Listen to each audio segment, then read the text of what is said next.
But we look at everything that sort of happened with you over the course of your life, right? So this incident that happened with Mitch, they got you All Star, sorry, they got you cancelled with pretty much with wrestling.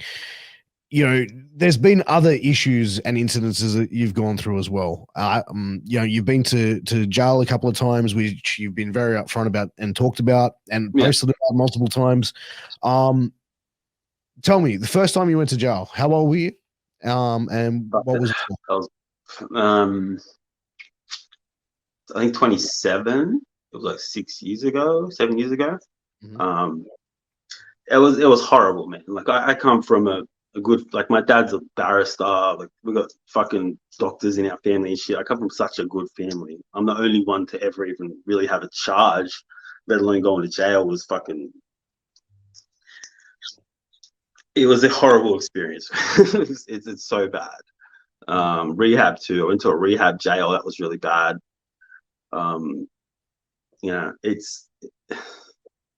It's like you're just never comfortable. You're always on edge.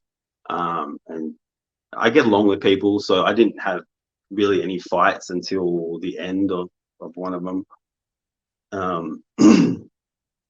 It's jail's a lot to explain, and I'm someone who was very alien there, someone who didn't belong there, but I got caught with heaps of drugs because that was back in 2016, and I was selling coke and MDMA and weed, and yeah, one thing led to another, and cops were in my house and found everything. It was a huge learning curve for me. But like I really do learn my lesson and pay my dues. You know what I mean? I never sold a fucking drug again after that. Drugs would only be usage so I could function with wrestling. But like I got stabbed in there. Again, it was all cool, like because I did 3 fucking years, and in the last 2 weeks of that 3 years, I got bashed, I got stabbed. I went to the hospital fully shackled. Like you'd think there'd be like a back entrance or some shit, but no. Yeah.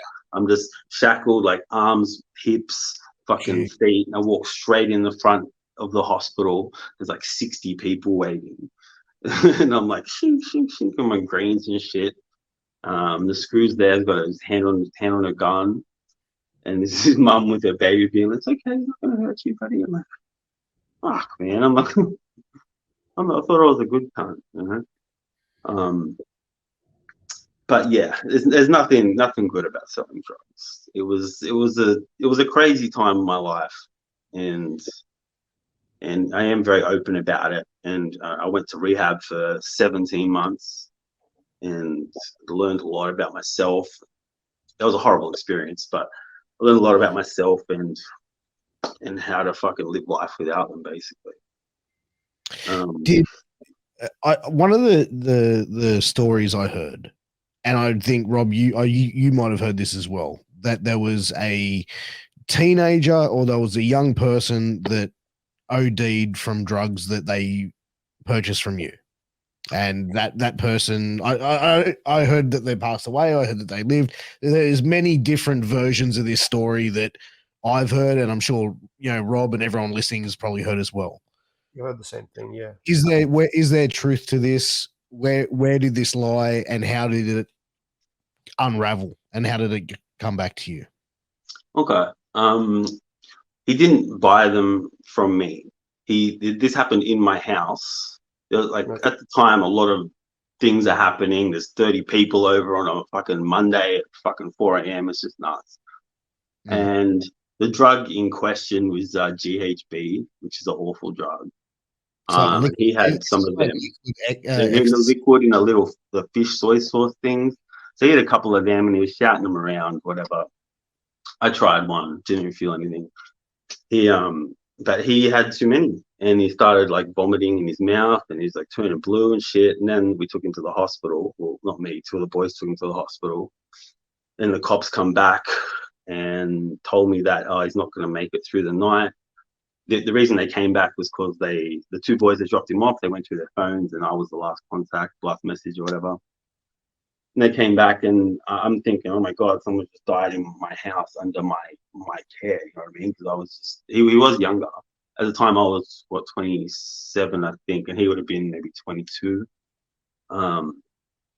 But it's just like I can't control what's going on all over the house. But he was fine. Then the cops came to the door, and they told me he's gonna fucking die. We need to look through the house and that. I dropped to my knees and thought, oh, my little drug operation doesn't mean shit anymore. If one of my friends has just died, you know, so I just kind of threw in the towel, and he was fine. The next day, he was fine. So it was a series of unfortunate coincidences that led to that. And that changed everything. Up until that, I had a very privileged life, but almost nothing had gone wrong. You know what I mean? Is that that's obviously what led them to raiding the house and finding all the drugs and shit? Yeah. You know, I barely put up a fight, but they tricked me. I thought that he was dying, and I just didn't care about anything.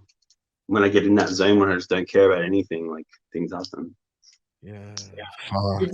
Did you ever mention earlier, because this rumor about somebody dying, until you told us now, I had no idea that the guy lived. You know what I mean? Did you mention it to anybody years before? Have you spoken to anybody about this, or not really? Maybe. I mean, this was 2016, so Yeah, but did you mention to them like, no, he actually lived, and I didn't know that people thought anything, but I didn't know that people thought that he died. Like around the Shire, everybody, we all know each other. He knows, you know, we know him, but the wrestling world, I guess, doesn't know. No. Well, that's the thing. I think it was, you know, how wrestling is, and the rumors, you know, the way they dwindle unless yeah. So it's actually relieving to know that we're hearing it from yourself and the guy lived. So it's yeah. And I'm open book as fuck, man. I probably wouldn't be having this interview if that actually happened. If he actually died, I wouldn't have gone back to wrestling. My whole life would have just been different. Even though I didn't hand him anything, the fact that he did, I knew what was happening. He did it at my house, and I didn't. I still felt somewhat responsible just because it was my house and he was younger, and a lot of those boys used to look up to me like a big brother and that. And yeah, I knew what was going on, but I didn't stop it. So I was just glad he was okay. Like I found out he was okay like 3 days into jail, and I was super happy, even though I was fucked. So I lost everything. You know, I was happy that my friend was alive. Man, that's definitely the main thing, man, is making sure that this young person was alive and well, and that's the shining part of that story is that he is alive.